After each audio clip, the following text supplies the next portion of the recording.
Assalamualaikum teman-teman. Perkenalkan, nama saya Rina Indriani, MPM 20664100062, kelas 2A Pendidikan Matematika.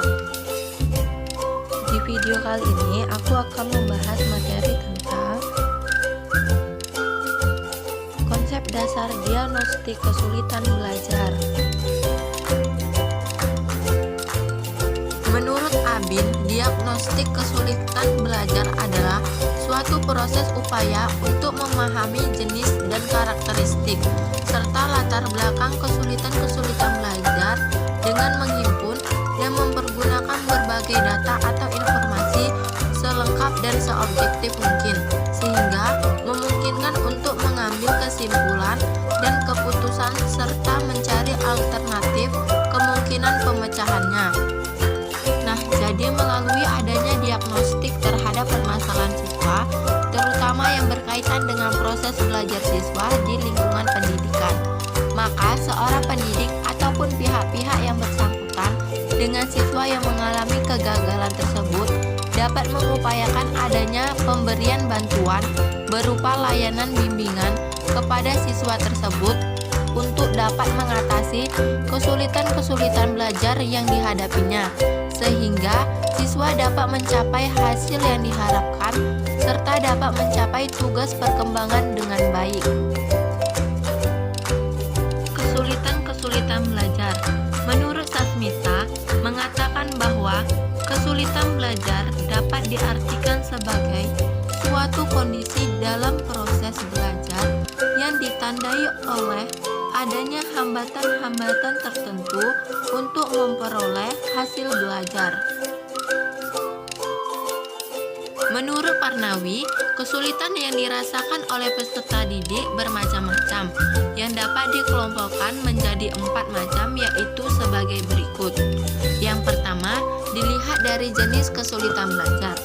Dilihat dari jenis kesulitan belajar, terdapat 2 kesulitan, yaitu adanya kesulitan yang ringan dan berat. Yang kedua, dilihat dari bidang studi belajar.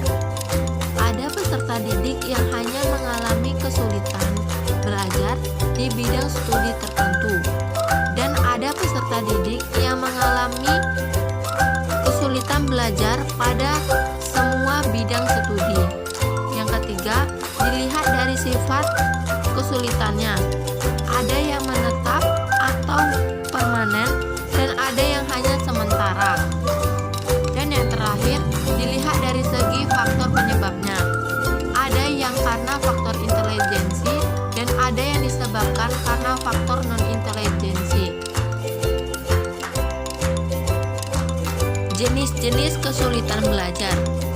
Menurut Sudrajat, jenis-jenis kesulitan belajar yang pertama yaitu learning disability, yaitu ketidakmampuan belajar dapat dipandang sebagai salah satu faktor khusus, yaitu sindrom psikologis. Sindrom ini satuan gejala yang muncul sebagai indikator adanya keabnormalan psikis yang menimbulkan kesulitan belajar. Contoh dari kesulitan belajar tersebut yaitu ketidakmampuan belajar membaca, ketidakmampuan menulis, ketidakmampuan belajar menghitung, dan lain sebagainya. Yang kedua, underachiever, yaitu kesulitan belajar yang terjadi pada anak yang memiliki potensi intelektual tergolong di atas normal.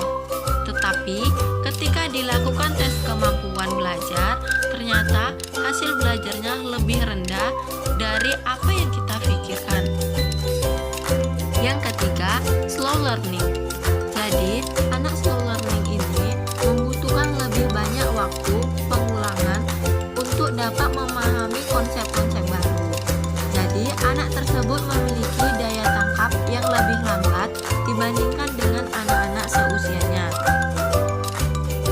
Selanjutnya, faktor-faktor penyebab kesulitan belajar.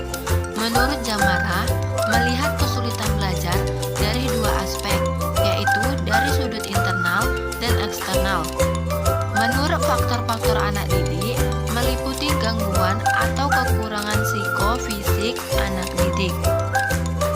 Kesulitan belajar dapat dilihat dari faktor internal.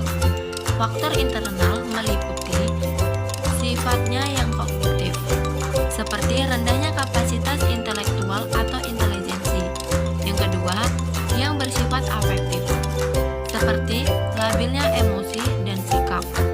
Yang ketiga, yang bersifat psikomotor, seperti terganggunya alat-alat indera penglihatan dan pendengaran. Kesulitan belajar dapat dilihat juga dari faktor eksternal. Faktor eksternal meliputi yang pertama, lingkungan keluarga. Misalnya, ketidakharmonisan dalam rumah tangga dan kehidupan ekonomi keluarga. Yang kedua, lingkungan perkampungan atau masyarakat. Misalnya, daerah kumuh dan teman sebaya atau sepermainan yang nakal. Yang ketiga, lingkungan sekolah. Misalnya, kondisi sarana prasarana sekolah yang tidak memadai atau berkualitas rendah serta letak sekolah yang dekat dengan pasar, sehingga terjadi kebisingan dan mengganggu proses belajar mengajar di sekolah. Beberapa ciri tingkah laku yang merupakan pernyataan manifestasi gejala kesulitan belajar antara lain: 1. Menunjukkan hasil belajar yang rendah di bawah rata-rata nilai yang dicapai oleh kelompoknya atau di bawah potensi yang dimilikinya. 2. Hasil yang dicapai tidak seimbang dengan usaha yang dilakukan. Mungkin ada yang selalu berusaha untuk belajar dengan giat, tapi nilainya yang dicapai selalu rendah. 3. Lambat dalam melakukan tugas-tugas kegiatan belajar. Ia selalu tertinggal dari kawan-kawannya dalam menyelesaikan tugas-tugas sesuai dengan waktu yang tersedia. 4. Menunjukkan sikap yang kurang wajar, seperti atu tak atu, menentang, berpura-pura, dusta, dan sebagainya. 5. Menunjukkan tingkah laku yang berkelainan, seperti membolos, datang terlambat, tidak mengerjakan pekerjaan rumah, mengganggu di dalam atau di luar kelas, dan lain-lain.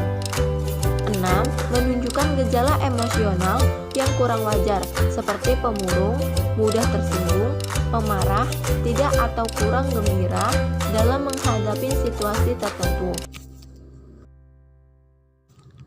Demikianlah video pembelajaran hari ini. Sampai jumpa di video selanjutnya.